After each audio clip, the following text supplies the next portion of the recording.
आज के क्लास में हम लोग संख्या का प्रकार का प्रत्येक नाम लिखकर परिभाषा के साथ पढ़ेंगे। जिसमें पहला है प्राकृतिक संख्या। प्राकृतिक संख्या किसे कहते हैं उसका परिभाषा यहाँ पे दिया गया है। गिनती की संख्या को प्राकृतिक संख्या कहते हैं। एक से शुरू होकर अनंत तक जाता है। प्राकृतिक संख्या एक से शुरू होकर अनंत तक। तो एक जो है सबसे छोटी प्राकृतिक संख्या है और अनंत जो है सबसे बड़ी प्राकृतिक संख्या है। ठीक है, अब हम लोग सेकेंड नंबर देखेंगे। सेकेंड नंबर होता है पूर्ण संख्या। पूर्ण संख्या को हम लोग अंग्रेजी में बोलते हैं होल नंबर। होल नंबर क्या होता है तो देखा जाए प्राकृतिक संख्या के समूह में जीरो को शामिल करने से प्राप्त संख्या को यानी जीरो प्राकृतिक संख्या में अगर शामिल हो जाएगा तो हम उसको क्या बोलेंगे पूर्ण संख्या बोलेंगे। ठीक है, तो जैसे में 0 1 2 3 4 डैश कहाँ तक तो मैं बोलूंगा सबसे छोटी पूर्ण संख्या कौन होती है? जीरो। सबसे बड़ी पूर्ण संख्या सबसे बड़ी पूर्ण संख्या अनंत होती है जिसकी कोई सीमा नहीं है। फिर अगला जो है पूर्णांक संख्या है। पूर्णांक संख्या तो पूर्ण संख्या का धनात्मक और ऋणात्मक मान का समूह पूर्णांक संख्या कहलाता है। पूर्ण संख्या का धनात्मक और ऋणात्मक का जो समूह बनेगा वो पूर्णांक संख्या कहलाता है। जैसे देखेंगे तो माइनस से शुरू होकर फिर प्लस की ओर जाता है। तो माइनस अनंत से शुरू होकर -4 -3 -2 -1 फिर 1 -1 के बाद 0 और 0 के बाद फिर 1 2 3 4 5 डैश अनंत तक। तो ये जो समूह मिला ये पूरे समूह को हम लोग क्या बोलते हैं? पूर्णांक संख्या बोलते हैं। फिर पूर्णांक संख्या के आगे आ जाता है पूर्णांक संख्या का आगे आता है परिमेय संख्या। तो 9th क्लास में ये टॉपिक था कि परिमेय संख्या है ना, पहला ही पार्ट का नाम था परिमेय संख्या। लेकिन वहां से ये हम लोग संख्या के प्रकार में देखते हैं तो परिमेय संख्या आता है। तो परिमेय संख्या किसे कहते हैं? तो यहाँ पे लिखा है वह संख्या जिसको जहाँ Q ≠ 0 तो उसे परिमेय संख्या कहते हैं। यानी जो P/Q अंश बटा हर के रूप में लिख सकते हैं उन संख्या को हम लोग परिमेय संख्या बोलते हैं। जैसे में देखेंगे तो 2/3 7/8 11/3 -5/2 -2/5 0 1 2 3 4 जो भी है सभी के सभी ये परिमेय संख्या है। सभी के सभी कौन सी संख्या है? तो अगर कोई कहेगा तो ये 0 कैसे परिमेय संख्या है तो हम जानते हैं कि 0/1 लिख सकते हैं। 0/1 तो यहाँ पर P का मान हो जाएगा। 0 जो है P का मान हो जाएगा और ये 1 जो है Q का मान हो जाएगा जो परिभाषा के अनुसार सटीक है। इसलिए हम कहेंगे कि 0/1 भी क्या है? परिमेय संख्या है। अब नोट कुछ देखा जाए तो यहाँ पे एक अजबा चीज बन के आता है। 0/1 लिखे चाहे 0/2 लिखे या 0/5 लिखे या 0/100 यानी 0 कोई भी संख्या लिख लीजिए उसका मान हमेशा क्या आता है? 0 आता है। तो 0/1 का मान 0, 0/2 का मान भी 0, 0/5 का मान भी 0, 0/100 का मान भी 0। ये 0 क्यों हो जाएगा? कैसे समझेंगे कि ये 0 हो जाएगा? तो देखिए यहाँ पर 0/1 का मतलब यह हो जाएगा कि कोई सामान नहीं है और एक आदमी में बांटना है तो कुछ नहीं मिलेगा, है ना। कोई सामान है ही नहीं तो क्या मिलेगा? कुछ नहीं मिलेगा। इसलिए यहाँ पे 0 ठीक है।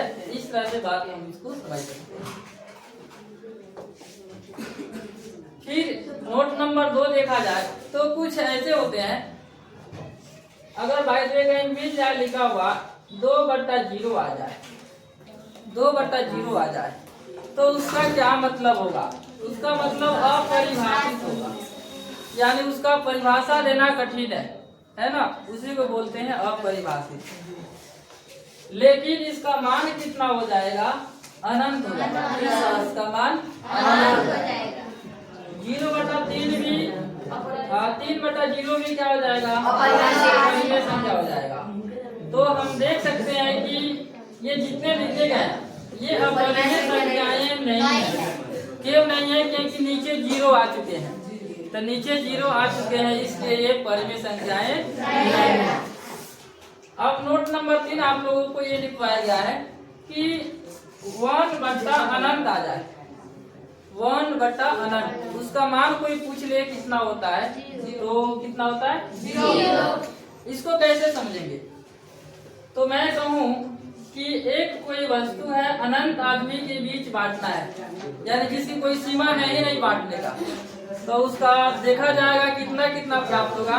तो उसका एकदम बहुत मिनिमम, जो हम लोग आकलन भी नहीं कर सकते हैं, है ना, तो इसीलिए इसको मान हम लोग निकटतम मान में कितना मान लेते हैं? 0 मान लेते हैं। 1/0 का मान कितना हो जाता है? अनंत हो जाता है। फिर आगे की ओर हम लोग चलेंगे तो दशमलव प्रति के आधार पे परिमेय संख्या की परिभाषा देखेंगे। वो तो p/q अंश और हर के रूप में था, तो पता कर लिए थे कि परिमेय संख्या। लेकिन और भी कोई संख्या का रूप होता है जो बता सकता है कि परिमेय संख्या है कि नहीं है। तो दशमलव प्रति के आधार पे देखेंगे तो क्या होगा? वैसी संख्या जिसका दशमलव प्रसार शांत या शांत करने दशमलव के बाद जो संख्या है फिक्स है, यानी बदलेगा नहीं। दशमलव के बाद अगर संख्या नहीं बदलता है, बार बार नहीं बदलता है, उसको शांत बोलते हैं। तो देखिए 2/3 ये शांत है, और इसको हम लोग कहेंगे परिमेय संख्या। जैसे 7.893, इसको भी हम लोग शांत दशमलव बोलेंगे, और इसके साथ ये भी बोलेंगे कि ये परिमेय संख्या है। 2.3333 आ जाए तभी भी हम लोग बोलेंगे कि ये क्या है? परिमेय संख्या है, क्योंकि ये बोला जा रहा है कि अशांत आवर्ती वाले भी संख्या क्या होते हैं? परिमेय संख्या होते हैं। ठीक है, 0.9999 आ जाएगा तभी भी इसको हम लोग बोलेंगे परिमेय संख्या। या कोई रेकरिंग वाला संख्या आ जाए 0.7 पर बार, यानी रेकरिंग, तभी भी इसको हम लोग क्या बोलेंगे? परिमेय संख्या बोलेंगे। फिर अपरिमेय संख्या।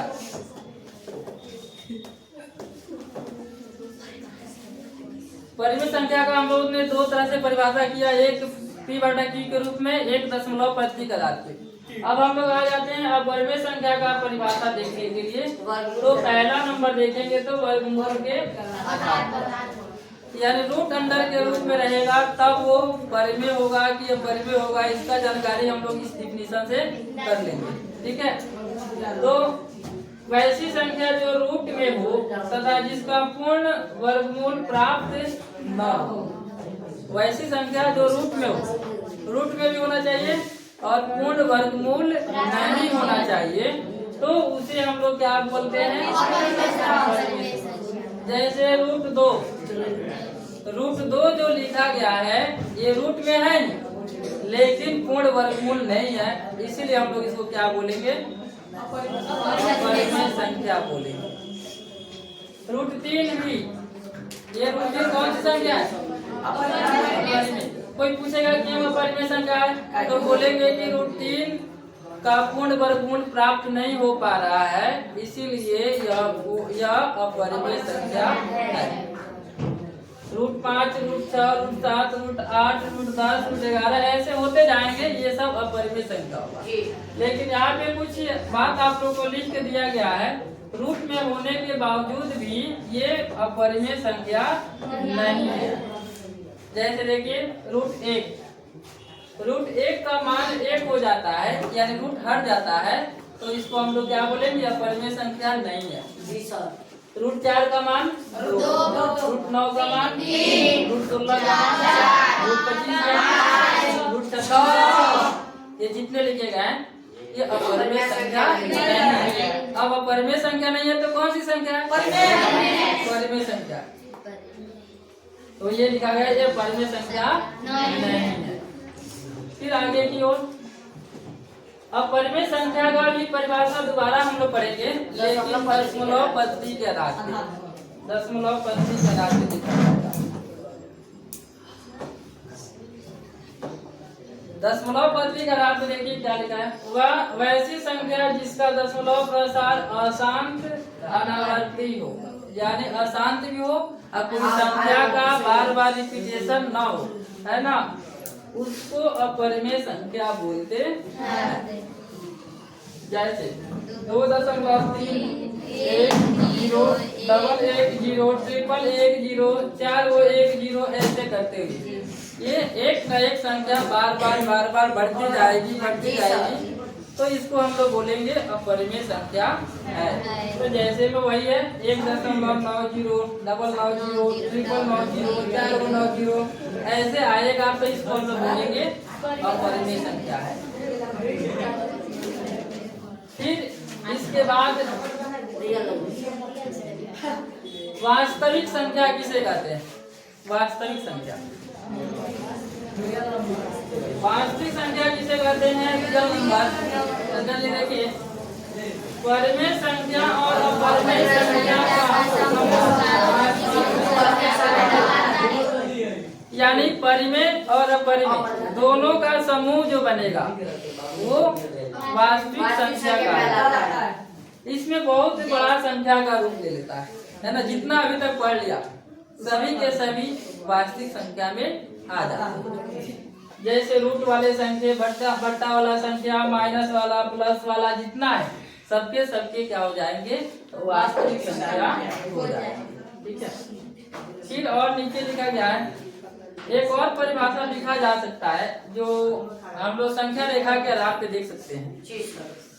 जिस संख्या को संख्या रेखा पर दर्शा सकते हैं उसे वास्तविक संख्या कहते हैं, है ना। क्योंकि 9th क्लास में हम लोग सीखा है कि रूट वाले को भी संख्या रेखा पे दर्शाना, बट्टा वाले को भी संख्या रेखा में दर्शाना, दशमलव वालों को भी संख्या रेखा पर दर्शाना हम लोगों ने क्या किया है, 9th क्लास में सीखा हुआ है। ठीक है।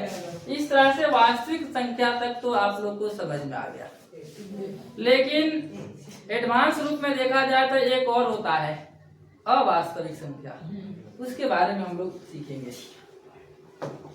तो आप लोग हेडिंग डालिए अपने कॉपी में, अवास्तविक संख्या।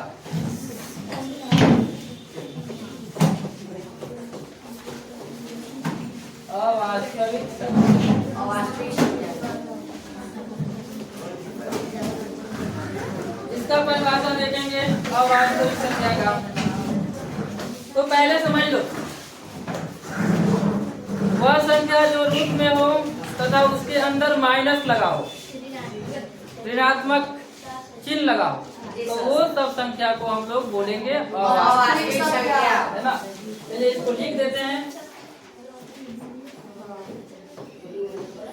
वह संख्या जो रूट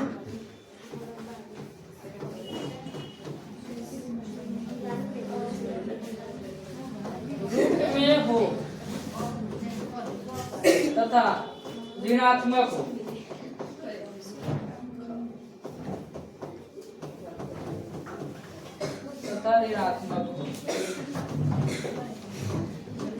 तो उसे अवास्तविक संख्या कहते हैं।